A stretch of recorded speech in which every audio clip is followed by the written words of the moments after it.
Bismillahirrahmanirrahim.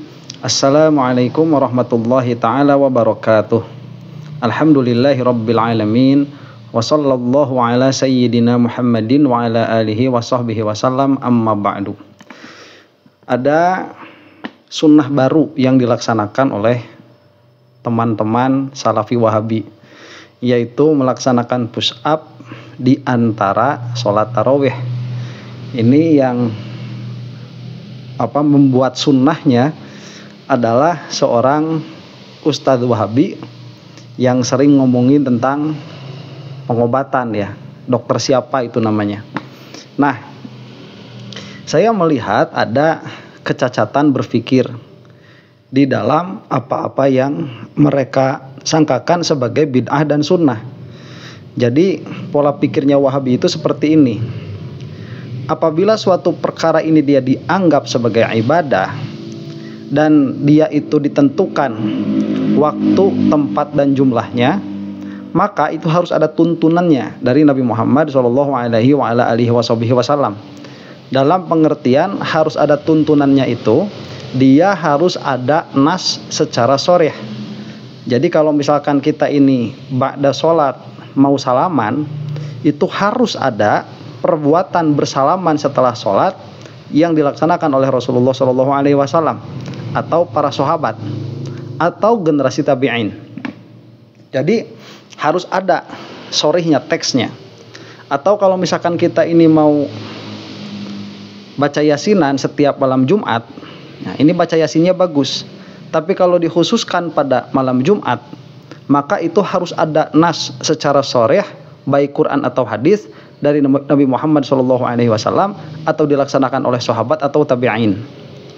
Kemudian apabila kita ini mau membaca misalkan zikir tertentu dengan bilangan tertentu, misalkan membaca sholawat dengan bilangan 444 kali, maka kita ini harus mendapatkan ada hadisnya dari Rasulullah SAW untuk bersolawat sekian banyak. Nah, apabila perbuatan-perbuatan ibadah ini atau yang disangkakan ibadah ini dia tidak ada tuntunannya dari Rasulullah SAW dalam waktu, tempat, dan hitungan, yang mana kita malah mengkhususkan salah satu dari ketiganya, maka ini disebut bid'ah, dolalah, finnar. Jadi di dalam membaca subhanallah yang mana itu disunahkannya 33 kali, kalau kita bacanya cuma 10 kali berarti finnar. Kalau 34 kali itu pun finnar juga. Nah, itu pola pikirnya si Wahabi.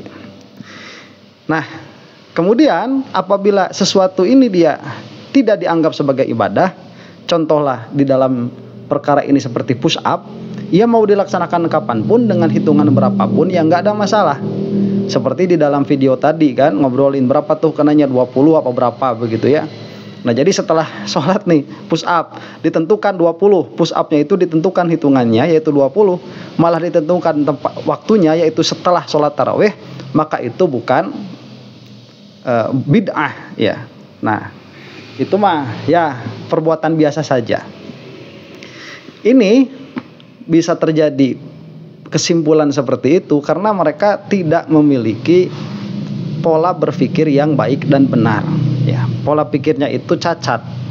Ini entah pola pikirnya siapa, mungkin untuk orang-orang yang level kecerdasannya masih SMP atau SMA mungkin ya, atau SD lah katakan, ini mungkin bisa dipahami dan bisa diterima. Tetapi apabila orang ini dia sudah melihat kepada abstraksi, kepada perkara-perkara yang sifatnya itu dia lebih kompleks, maka kita akan melihat kekonyolan pendapat atau pola pikirnya teman-teman Wahaboys dan Wahagirls ini. Jadi bagaimana sebetulnya kita di dalam memahami syariat? Nah, kita itu harus memahami ya bahwa semua perbuatan kita itu akan terkena oleh hukum, dan ini sering sekali saya ulang. Dan ini sering diulang karena penting, dan mudah-mudahan yang mendengarkan bisa lebih memahami bagaimana kita itu menentukan suatu hukum dari sebuah perbuatan. Jadi perbuatan kita sebagai mukallaf ini tidak akan pernah lepas dari yang namanya hukum, baik itu wajib, sunnah, mubah, makruh atau haram. Nah, bagaimana kita ini menentukan bahwa suatu perbuatan ini dihukumi oleh salah satu hukum yang tadi? Maka ada yang namanya sabab, mani' dan syarat. Contoh misalkan di dalam perbuatan sholat. Sholat zuhur itu dia baru wajib apabila matahari sudah tergelincir dari disebutnya itu zawal ya, dari pertengahan langit itu sudah tergelincir mau menuju ke arah terbenam. Nah, sedikit tergelincir itu menunjukkan sudah ada perintah dari Allah Subhanahu wa taala bahwa kamu itu mesti melaksanakan sholat zuhur, yang mana kamu diberi kebebasan di dalam melaksanakannya, mau langsung mengerjakan atau mau dinantikan. Itu adalah perbuatan yang muwassa'. Kita ini diberi waktu yang cukup luang untuk memilih di waktu mana kita akan mengerjakan, asal sebelum bayangan itu sama dengan tinggi yang memiliki bayangannya. Jadi harus diingat ya bahwa datangnya sholat zuhur itu bukan karena azan. Nah, ini kalau misalkan punya i'tiqad bahwa yang menjadikan sholat zuhur ini azan, itu sudah salah dari awal, sudah tidak memiliki konsep bersyariat itu. Azan itu hanya tanda saja, yang mana sekarang juga sudah diwakilkan lagi oleh jam. Makanya orang-orang yang sholat di negeri-negeri yang kufar itu, apabila karena mereka itu tidak akan mendapati orang azan, akhirnya kan melihatnya jam. Nah, kalau kita itu sebetulnya yang seharusnya dilihat itu apa? Matahari. Cuman itu ya bisa diwakilkan apabila kita memang datang ada sangkaan, ada zon bahwa itu memang sudah terjadi. Nah, kiaskanlah perkara itu kepada yang lain, seperti bulan puasa pun sama demikian. Apabila sudah ada yang melihat hilal, maka kamu itu diperintahkan oleh Allah Subhanahu wa taala untuk puasa besok. Nah, bagaimana dalam perkara-perkara yang sunnah? Nah, dalam perkara-perkara yang sunnah itu pun sama. Jadi seperti misalkan Nabi Muhammad SAW itu menyuruh kita untuk memperbanyak bacaan Al-Quran misalkan, baik secara sharih atau secara menunjukkan pahala. Jadi kadang-kadang perintah itu yang sifatnya sunnah ataupun wajib, itu kadang-kadang sigotnya bukan wajib. Jadi sigotnya itu bukan amr begitu, tetapi dia itu menunjukkan kepada pahala yang besar. Ya, seperti membaca Al-Quran, setiap hurufnya adalah 10 kebaikan dan lain sebagainya. Itu kan tidak diperintahkan bacalah Quran begitu kan, tidak seperti itu dalam hadis itu. Tetapi itu menunjukkan banyaknya pahala, yang mana itu mengisyaratkan bahwa membaca Al-Quran itu diperintah. Lah kemudian ini perbedaan kita dengan si Wahabi ya. Apabila ada perintah seperti itu, sejak kapan kita itu diperintah oleh Allah Subhanahu wa taala untuk membaca Al-Quran? Maka selama taklif, selama kita itu sadar, dalam keadaan sadar, maka kita itu diperintah oleh Allah Subhanahu wa taala untuk membaca Al-Quran kapanpun itu. Ya, kecuali apabila ada mani', seperti apa? Haid, ya, perempuan yang haid. Inda Syafi'i itu diharamkan untuk melafadzkan Al-Quran. Membaca itu dalam pengertian melafadzkan ya. Itu diharamkan, tidak boleh. Berarti kan ada larangan justru untuk perempuan yang haid, karena ada mani' tadi, ada yang menghalangi kepada sunnahnya membaca Al-Quran.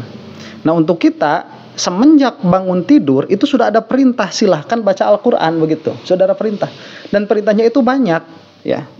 Silahkan baca Quran, silahkan sodako. Maka kita misalkan bangun tidur nih, langsung ngisi, kalau sepuh-sepuh kita dahulu ya, orang tua kita dahulu itu suka nyimpen beras di luar tuh, dikasih wadah kaleng dari susu atau dari bambu begitu. Itu bangun tidur langsung sodakoh, boleh, itu bagus, malah nggak jadi masalah. Kenapa? Karena perintahnya ada. Karena itu adalah perintah yang muwassa'un, perintah yang dilonggarkan, yang mana kita bisa kapan saja untuk melaksanakannya sampai kita mau tidur lagi. Ya, kecuali tadi di dalam beberapa tempat tertentu. Tempat tertentunya itu seperti di dalam kamar mandi misalkan begitu ya, dalam pengertian di tempat membuang buang air kecil dan buang air besar. Nah, itu yang tidak bolehnya di situ. Jadi selama kita ini sadar, maka kita diperintahkan untuk membaca Al-Quran. Nah, maka ya perintah sunnah ini, cuman kan tadi perintahnya perintah sunnah nih. Maka perintah sunnah ini dia terus-terusan ada kepada kita. Cuman kalaupun tidak mengerjakan tidak apa-apa. Nah, makanya kita itu tatkala sedang mengerjakan suatu perintah sunnah, maka pasti kita itu sedang meninggalkan perintah sunnah yang lain pada waktu itu, pada saat itu. Misalkan tatkala kita ini sedang melaksanakan sholat duha, apakah di situ ada perintah juga untuk bersedekah? Ya ada, itu waktunya sama saja. Boleh di situ bersedekah, boleh kita sholat duha, boleh, dan kita lebih memilih untuk sholat duha. Maka bersedekah ini sedang kita tinggalkan. Atau mentasrif misalkan, ya, mempelajari ilmu syariat, mempelajari ilmu nahwu misalkan, atau ilmu sorof, kita mentasrif. Kemudian kita itu mengingat kaidah nahwiyah, itu kan ibadah juga tuh, termasuk taqarrub kepada Allah Subhanahu wa taala dengan, atau jangan katakan taqarrub lah, itu taat. Itu adalah sebuah ketaatan kepada Allah Subhanahu wa taala karena mengerjakan sebagian dari fardu ain dan fardu kifayah. Nah, tatkala kita sedang menghafalkan begitu matan jurumiyah, kita kan sedang nggak baca Quran. Nah, maka suatu sunnah dikerjakan, sunnah yang lain ditinggalkan. Nah, dari sinilah kita ini tidak memiliki konsep bid'ah sebagaimana Wahabi memiliki konsep bid'ah. Maka misalkan setelah sholat ini kita mengerjakan sholat zuhur misalkan, ya, mengerjakan sholat zuhur, atau dalam case ini sholat tarawih lah, sholat tarawih. Nah, kita akan mengerjakan sholat tarawih ini. Tatkala kita selesai mengerjakan sholat tarawih dalam pengertian 2 rakaat selang 2 rakaat yang lain, itu kita memiliki waktu boleh untuk apapun, untuk sedekah ya boleh, karena perintah untuk sedekah itu ada semenjak kita bangun tidur begitu, dan dikerjakan setelah sholat tarawih ini nggak jadi masalah. Mau zikir kayak boleh, mau baca Quran ya boleh, mau bersalaman ya boleh. Ya, jadi makanya kenapa kita itu di Nahdlatul Ulama misalkan suka kan setelah sholat kemudian bersalaman gitu. Ya, meskipun ini nanti di dalam kitab fikih ada problemnya, ya, karena bersalaman itu kan dia disunahkan apabila bertemu tuh. Nah, apabila misalkan orang waktu mau sholat berjamaah bertemu sudah salaman, maka setelah sholat wajib itu tidak ada kesunahan lagi untuk bersalaman, tidak ada kesunahan lagi. Ini menurut sebagian ulama, ya, tidak ada kesunahan lagi untuk bersalaman, sehingga apabila dia itu bersalaman maka dia bukan mengerjakan perbuatan yang sunnah, tapi dia itu mengerjakan perbuatan yang mubah. Dan nanti itu akan berimplikasi kepada kesunahan-kesunahan yang dikerjakan setelah sholat wajib. Jadi apakah kalau tadi misalkan, ya, sebelum kita itu sholat berjamaah kita itu salaman dulu nih sama orang tersebut. Setelah kita salaman sama orang tersebut, kemudian kita kan berdampingan tuh sholat, Allahu Akbar, selesai sholat kemudian salam, setelah salam kita salaman lagi. Nah, apakah itu matlub atau tidak? Sebagian ulama mengatakan itu tidak matlub, tidak ada sunnahnya karena tadi sudah selesai. Kecuali kalau dengan orang yang belum bertemu, maka bersalaman jadi sunnah karena perintahnya ada. Nah, nanti apabila dia itu bersalaman, yang mana sebelumnya dia itu sudah bersalaman, berarti kan dia itu menyelingi perbuatan setelah sholat wajibnya dengan perbuatan yang mubah. Nah, nanti apakah itu akan berpengaruh kepada kesunahan zikir setelah sholat atau kesunahan sholat rawatib setelah sholat wajib? Itu nanti akan berpengaruh ke situ, begitu. Itu di dalam fikih banyak sekali dibahas seperti itu. Nah, jadi ala kulli halin ini berbeda sekali. Makanya anehnya si Wahabi itu, coba lihat ya, kalau misalkan setelah sholat nih bersalaman nggak boleh, padahal itu ada perintah umumnya dari Rasulullah SAW yang mana itu boleh dikerjakan kapan saja, ya, baik sebelum sholat ataupun setelah sholat. Ini kalau kata Wahabi bid'ah, ini masuk neraka malah, padahal ada perintahnya dari Rasulullah SAW. Push up ini yang nggak ada perintahnya dari Rasulullah SAW malah dikerjakan begitu. Meskipun mereka itu mungkin ya nggak bakalan ada, ini kan nggak ada hubungannya sama pahala. Kalau hubungannya itu di dalam ibadah, hubungannya itu bukan dengan pahala. Makanya si Wahabi mah nggak bakalan paham konsep ini, dan mereka mah bukan sufi begitu ya. Mereka itu mungkin nggak punya konsep ikhlas karena urusannya itu sama pahala sama dosa. Kalau kita ini kalau bener beragamanya betul, sebetulnya perbuatan wajib, sunnah, mubah, makruh, haram itu urusannya bukan dengan pahala dan dosa, itu pahalanya itu dengan perintah dan larangan begitu. Cuma nanti ada implikasi adat kepada siksa dan pahala, itu implikasi adat saja, bukan sesuatu yang niscaya bagi Allah Subhanahu wa taala. Nah, makanya di dalam hukum sama saja sebetulnya, mubah dan wajib dan sunnah dan makruh dan haram ini sama saja dalam keadaannya sebagai hukum begitu. Nah, maka di dalam memahami seperti ini, kalau misalkan setelah tarawih itu ya, nah setelah tarawih itu kita itu ada perintah apa? Di situ kita ada perintah untuk berzikir, ada perintah untuk baca Quran, ada perintah untuk sholawatan, ada perintah untuk berbuat baik. Kalaupun mau diselang-selangi itu di antara 2 rakaat yang satu dengan 2 rakaat yang lain. Kita milih bersolawat, kita milih baca Quran, kita milih zikir, malah dibid'ahin sama salafi. Tapi mereka itu milih push up, itu malah dianggap bagus lah setidaknya, atau dia itu netral dari hukum begitu. Padahal yang namanya mubah itu bukan netral dari hukum, itu hukum mubah begitu. Itu sama-sama hukumnya. Nah ini kepicikan Salafi Wahabi ya di dalam memahami, karena memang akhirnya mereka itu kan bikin gaduh saja. Apa-apa yang kita laksanakan, apa-apa yang kita lakukan, mereka itu selalu bilang bid'ah, bid'ah, bid'ah. Dan orang yang tidak memahami sedari awal terhadap hukum syariat akan membenarkan, karena memang mereka itu kan selalu meminta dalil menurut standar mereka, yaitu teks yang ada di dalam Al-Quran dan hadis. Sedangkan kita ini memiliki yang namanya ijma dan qiyas, ya. Malah sebagian ulama itu suka mengkiaskan kepada perkara yang sudah menjadi qiyas begitu. Itu nggak boleh sebetulnya begitu ya. Nah ini perbedaan ya. Nah jadi yang mana sebetulnya begini. Perkataan siapapun, saya juga sudah sering sekali mengulangi hal ini. Perkataan siapapun tidak akan bisa merubah hukum pada kenyataannya. Nah jadi misalkan ya, apabila ada orang punya pendapat bahwa puasa Ramadan itu tidak wajib, ya kalau ada perintahnya dari Allah, jelas ada perintahnya begitu. Ini selesai. Nah sekarang coba nih, setelah sholat, apa perintah Allah kepada orang ini, kepada kita lah katakan. Setelah sholat tarawih itu apa perintah Allah kepada kita, apakah ada perintah atau tidak. Nah berdasarkan konsep khitabullah alladzi yata'allaqu bi af'alil mukallafin, berdasarkan konsep itu kan hukum syariat itu adalah definisi dari hukum syar'i. Maka setelah kita selesai sholat atau di antara tarawih, itu banyak sekali perintah Allah kepada kita. Mau sedekah ya, itu dikasih perintahnya ada. Cuma kalau nggak dikerjakan nggak apa-apa. Baca Quran juga ada, baca sholawat juga ada begitu. Dan tatkala kita memilih salah satunya, yang mana itu adalah sunnah, sudah jelas sunnah, malah diharamkan sama si Wahabi. Ya. Dan ini coba lihat ya, harus hati-hati. Kamu itu harus hati-hati.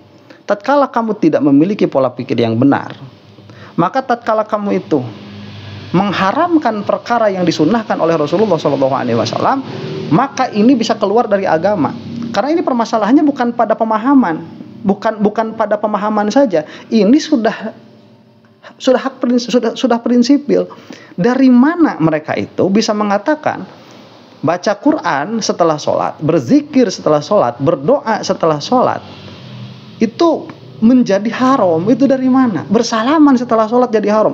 Baca Yasin malam Jumat itu jadi haram. Dari mana itu? Nanti mereka mengatakan timbul bid'ah satu mati 1000 sunnah ya, atau setiap timbul bid'ah mati sunnah. Ya ini harus punya usul yang benar.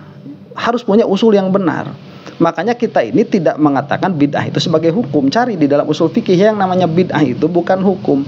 Bid'ah itu adalah sifat bagi perbuatan.